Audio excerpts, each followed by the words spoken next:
Hey everybody, good morning. Today is Sunday, April 7th, 2024, and this is Ben Capozzi with Broad Shoulders Farm in beautiful Halifax County, Virginia, USDA Grow Zone 7B. You can see we're in a new paddock. So that's all what's up in this video. I actually recorded the video and then realized that I forgot to do the intro. So if you want to see me panning around and introducing the birds to their new paddock for the next 30 days, that's what follows this. All right, I'll talk to you guys later. Take care. So I just opened the chickshaw. I'm impressed I was able to move it myself, but I was. And the birds are now in the April, August, and November paddock. I'm gonna have to bring in their food and water. It's about 10 a.m. But I don't think that's their first concern. Sometimes it's like we're building the runway while the plane is not taxiing, but already ready for takeoff. I was able to get this whole thing fenced in. The perimeter's all ready.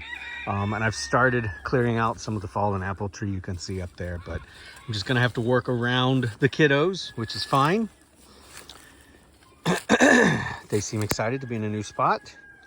This is theirs for the next month or so. So early May, it'll be time for them to go. Their nest boxes are in there. I'll bring in some pallets and get their food and water set up. This is, I would say, probably the most fun of all the paddocks because it has the most growth. I still have to get in here and clean all this up though. It's way too messy for what I would like. You can see I've been in here slowly with the chainsaw taking apart this apple tree that has fallen over, and parts of it are still alive and sprouting, but it's got a lot of regrowth from the main trunk there, so I'm just gonna clean that up eventually sometime. But all this dead stuff that I've been clearing out, that's all got to be placed in the rows. So that'll be a project that I'll be working on with the girls this month. More in the rows here. There's a seedling persimmon right here, and there's another seedling persimmon right there, and I'll be grafting both of those over here in another month or two. Persimmons, typically, you don't graft when they're dormant. You graft when they're active and growing. So this will be a first for me, but I have the scion wood ready. There is one little section of fence right there, about 8-foot span, that I've got to finish. I think there's so much interesting stuff up here that they're not going to be interested in going there. It's pretty unlikely with me being here today that there's going to be any kind of a day predator attack.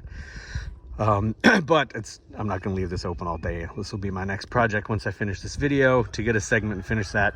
But yeah, I had a 100-foot roll run out there, and then I had another 100-foot roll run out there. I think this took 3 rolls. It's about 80 by 80, give or take. So it's like 6,400 square feet.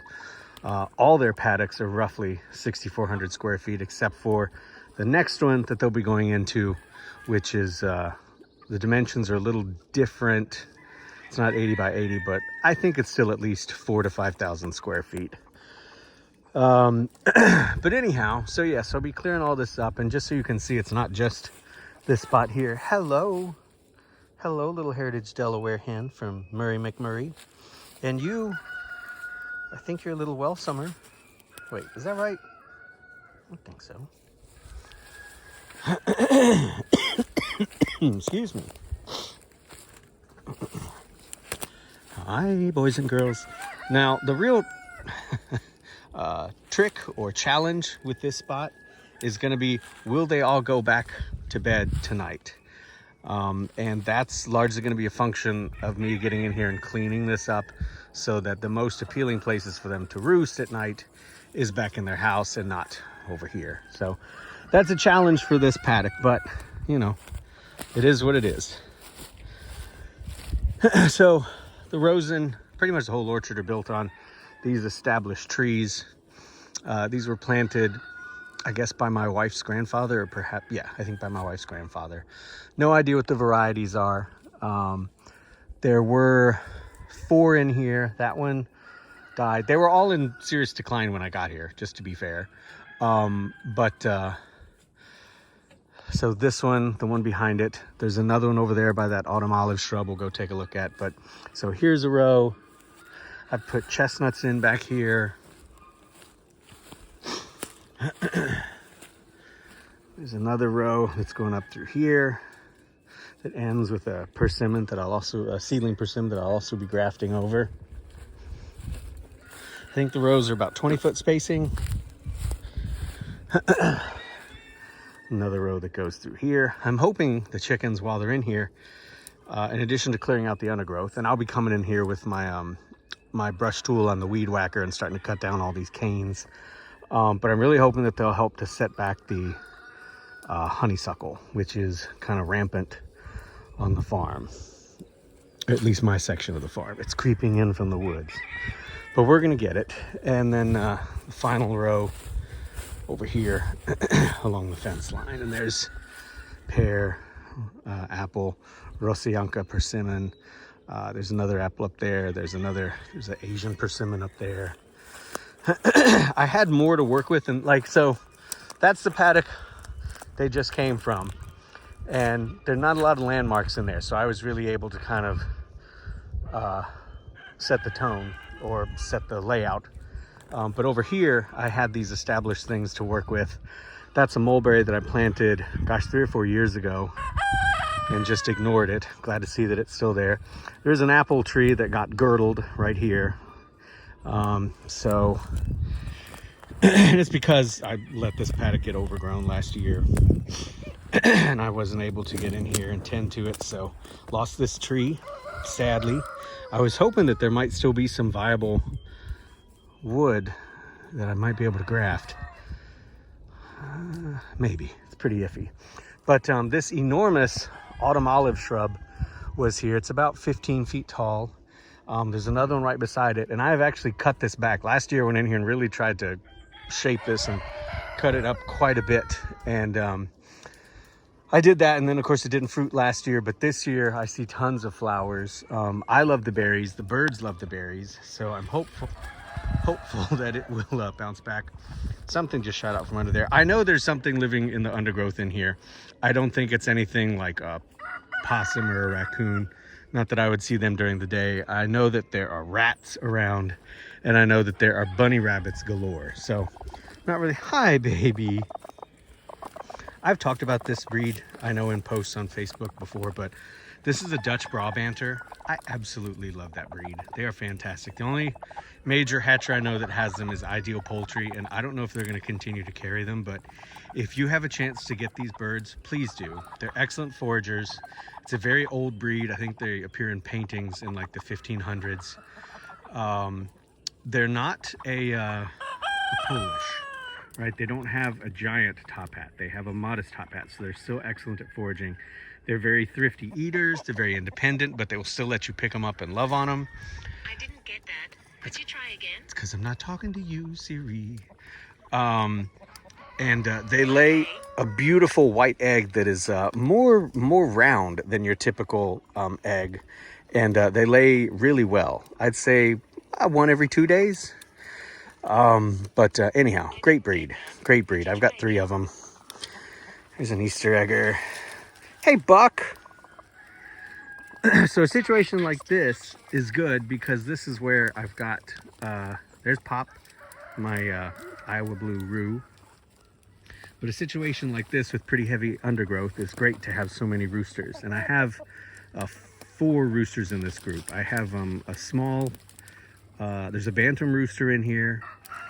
There's Pop, my Iowa Blue Roo. There's Buck, my Buckeye Roo. And then somewhere around here is HR. There he is. Hey, HR. And now he was given to me as a, I think he's a crested leg bar Roo, I think. He has been with me for a long time. I've been doing this for 6 years, and I have to say, the last 2 years I've been focusing more on plants, and I'm worried. I don't know if I'm worried. I'm noticing that I'm forgetting more and more about my chickens, so I need to recommit to that. But anyhow, so they're in here with all these wild... If you're looking for a place to lay, don't forget you have a home. But there's cockleburs and burdock and hi baby and peppermint weed and lots of stuff for the girls and boys to play in here. I'm very hopeful that they will be happy. And this place is going to look very different by the end of this month. And just even in the weeks ahead as I start to clear all this stuff out and use all that slash and brush and chop the material to help define the rows and the aisles that are in here. Let's see if I can walk all the way around the whole perimeter. Hi, baby. Look at that. That is a beautiful bird. Just gorgeous. I mean, I'm a fan of the more pheasant-bodied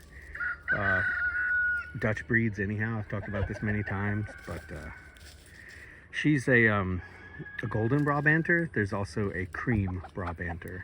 No, sorry, she is a cream Brabanter. There is also a golden Brabanter. And I have a bunch of gold Brabanter roos, but only cream Brabanter hens. So hopefully I can get them together. Hi, baby. That is either my Iowa blue hen or, no, I think she just might be Americana.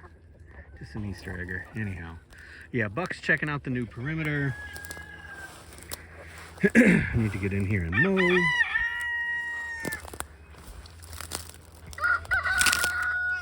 You can see here I've cut down a bunch of stuff over the winter, but just haven't put it in place. Gosh. The autumn olive smells incredible. I think it's just a gorgeous smell. And sweet. They're going to be delicious berries soon. There's the rooster run over there. The lads are probably happy to see some new neighbors. Excited by that. Hello, boys. This is the third of the 4 apple trees that were in here. It's fallen over. It was like this when I got here. But I've been trying to clean it up as best I can, and it's coming back year after year. But, you know, it's hard. I mean, that's the trunk. It's laying down. That part is really dying. I've planted more elderberry in here. There's a wild patch of elderberry right there that I've been propagating and spreading around the orchard. This area right here, I've talked about in other videos. I feel like this is like the fort. Like if the chickens are kids, or if I was a kid, this is absolutely where I would come to play. There's lots of shade in this paddock, unlike that one where they just were, right? And that's why I'm working with fast establishing trees and shrubs in there to get them shade, because they'll be back over there in July.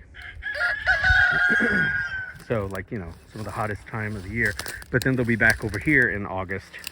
There are 4 paddocks that cover 10 months, March through December, and then on January and February they go into winter quarters for our coldest, typically our coldest months, and they're not out on pasture. They're in a different area.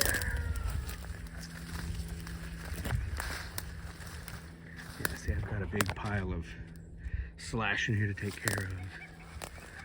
There's Buck keeping a watch over the roosts, the nesting boxes. Good boy, Buck. But this tree is something. It's actually hollow, pretty much hollow on the inside. And it collapsed one day last year. And you can see a lot of it is dead, but there's still a lot of it that's alive, and it's setting up water sprouts. So I'm working with all of those as well. Just kind of coming in here and cleaning up what's definitely dead and liberating, allowing air and light to get into the parts that are alive and that we're going to retain. But yeah, I think this is probably like the best place for them to hang out. And are you just following me? She's probably like, where's the water? And where's the food? I promise it's coming up soon, okay? They also have access to a nice spring plant mustard garlic. Kind of a wild, nutritious thing. I'm excited to have that growing over here. I didn't plant it, it's just here. But, okay, so there's an update on where the chickens are here in early April. I've got to close that spot over there in the fence before they discover it. Sorry. And yeah, girls, trample as much of this honeysuckle as you want. That would be great. What I'd like to do is get it cleared out, and then because this is a part that as the season progresses just gets shadier and shadier because of this massive oak, I'd love to get a row of Japanese haskep honeyberries in here, which are related to honeysuckle, and see if I can have those shrubs taking over here, putting out fruit early in the season, and then just chilling in the shade the rest of the year. So anyhow, long-term plan. All right, whatever you all are up to, I hope that you and those you care for are happy, healthy, and well. I am going to head out. You can follow more of the farm's adventures at Broad Shoulders Farm on Facebook and Instagram. You tell them, Pop. All right, bye-bye.